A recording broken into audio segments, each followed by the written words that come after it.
So this is somewhat in response to my own thread about the 10 records that I listen to the most. I've thought about this topic for a while. Not the 10 records, or just records that I rarely listen to that are that are considered great records and that I actually do like.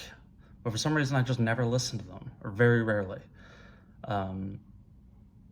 These are not, again, records that I do not like popular records I don't like. I can't think of one offhand, but there's obviously many. But just for some reason, I don't listen to them. So let's give it a shot. Maybe this is another thread. I don't know. I think it's a pretty interesting topic. To start, this is the first Led Zeppelin record. I have 1 through 4, I think, and Houses of the Holy. I never listened to this. I like Led Zeppelin, but I rarely listen to them overall. I hear them on playlists and in restaurants and bars and stuff, but I never put them on. And this time is overdue. I think this is going on today. All these records I am going to play in the next week or so, since I'm calling them out. Next is Funhouse by the Stooges. I think this is considered a classic, this and Raw Power. Never listened to it. I've had this for whenever it was reissued. Don't know the year, but I've had it for a while, and I think I've listened to it once. Don't know why. I like the Stooges. I'm gonna find out this week. Maybe I'll do a second. I think that would be interesting. I'll do a second video reporting back on what I thought of these records after I listened to them again. Next, in the same vein, is Nevermind the Bollocks by the Sex Pistols. Obviously, a hugely important and influential album. I never listened to it. And when I'm talking about not listening, I don't mean just the records. I mean like digitally. I don't even know this record well. I mean, what's Anarchy in the UK? God Save the Queen. Like, I just don't know it. I don't know why. It's gonna go on today. Moving through this briskly. Next is a record that when it came out, I absolutely loved it. Played it nonstop. And for some reason, I put it away for the last 18 to 20 years. Listened to it recently, and I still liked it. It was the first time in a long time that I listened to it. That's The Soft Bulletin by the Flaming Lips. Came out, was this 99 or 2000? 99. I think it was 99. A tremendous record at the time. But it doesn't hold up as well. You don't really hear people talk about this record much anymore. It came out around the same time as, it was a really peak period for indie rock. You had OK Computer and Kid A by Radiohead. You had Yankee Hotel Foxtrot by Wilco. You had Is This It by The Strokes. And this was right up there. And a lot of people thought this was the best of all of them. But I'm excited to listen to it again. This is a good exercise, at least for me. Daydream Nation, Sonic Youth. One of the greatest indie rock records of all time, right up there with Nevermind and or alternative rock, I guess. Alternative rock, whatever. So I saw Sonic Youth once in Central Park. They performed with Wilco, obviously big show for me. Was tremendous. I was there with my other brother, John.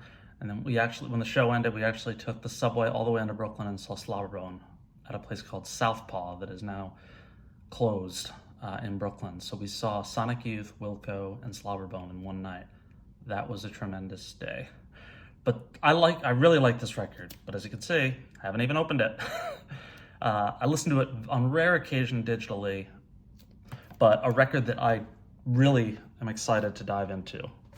All of these, I feel that this is a better thread than my last one, I think. Or than the one on the 10 records I listen to the most. Prince's Purple Rain. I like Prince.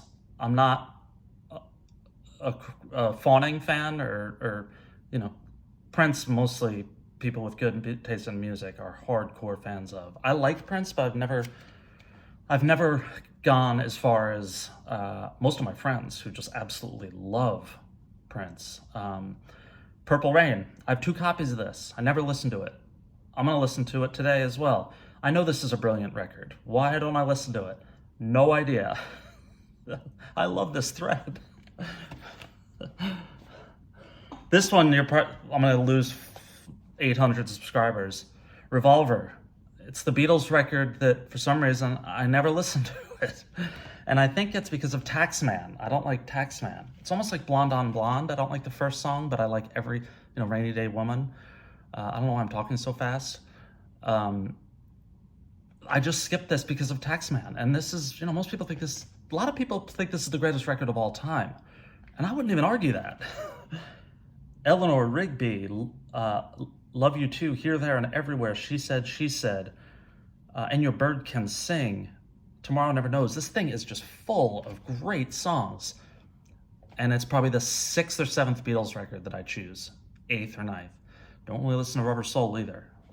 I go to Abbey Road, Let It Be, the White Album, and then their earlier stuff, Help, and a couple others. This one, I'm gonna have 0 subscribers after this. OK Computer. I probably have a lot to say on this record.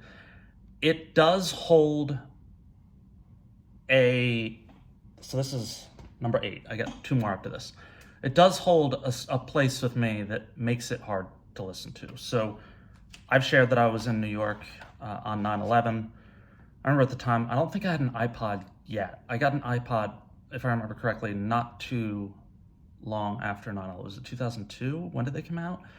I don't know. But I remember I was still listening to a portable CD player. And I took the subway into work every day from Brooklyn into Manhattan. And when I finally went back to work, which I think was like the following Monday, so like 5 or 6 days later, I'd been on the subway a bunch of times just going into Manhattan. I went down by 9/11. I just figured, when you were there, you were just drawn to see what had happened. And I remember I took some pictures. I don't know. It was, I think I went down on the weekend, like 5 or 6 days after it happened, and just walked around. And I remember breaking down crying. It was just, I don't know. But it was the longest I've probably gone since I was maybe 5 or 10 without listening to music. I could not listen to music for obvious reasons, right? I wouldn't get any joy out of it. But on that, I think following Monday or Tuesday, so it was like a week or so, I remember I got onto the subway after work and I pulled out my CD player and just hit play on what I believe was a mix CD. First song to come on was Let Down.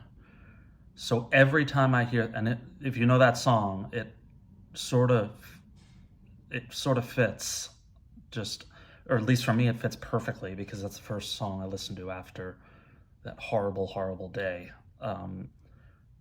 So I have trouble listening to this record, mostly because of Let Down. So I like this record. I personally don't think it's the absolute classic that a lot of people say. I think I may like Kid A better, and I'm just not the Radiohead fan. You all right, buddy? He's fine. He just wants attention. We're gonna go out in a little bit. So, OK Computer. Last one that I will show, Dark Side of the Moon. Never listened to this. I'm not as big of a Pink Floyd fan as a lot of people are in terms of my class. I've been getting into them lately, listen to metal a lot. In college, I had a roommate, my freshman year of college, was a huge Pink Floyd fan. He used to play Final Cut, is that what it's called? He played all the Pink Floyd records on cassette. I remember he had them lined up on his next to his bed. Pink Floyd and then Grateful Dead live shows. He was a good guy. Matt, if you're watching this, which there's no way you are, that was a good time. Dark Side of the Moon. Gonna throw that on today. I'm gonna try to keep this under 10 minutes. The last one that I don't have a copy of is Beck's Morning Phase. Is it Morning Phase? I sort of lost interest in Beck around 2005. So after Sea Change, he had a couple that, I think it was after Sea Change, Wero and the something, I can't remember. But I remember when Morning Phase, if it's called Morning Phase, I know it's Morning something. When that came out, people were, it won the Grammy. there was the whole controversy around him versus, was it Beyonce? Um, and I listened to that record a few times and I thought it sounded like B-sides from Sea Change, but people were over the moon about it. I think it's considered an all-time great record. I'm going to listen to that today as well. Uh, that's it. This was a fun exercise. I hope you enjoyed it. The 10 records that I should be listening to more often and don't. And they will go right next to my turntable, and I will cue them up this week. Hope you're all doing well, and I will check in soon. Take care.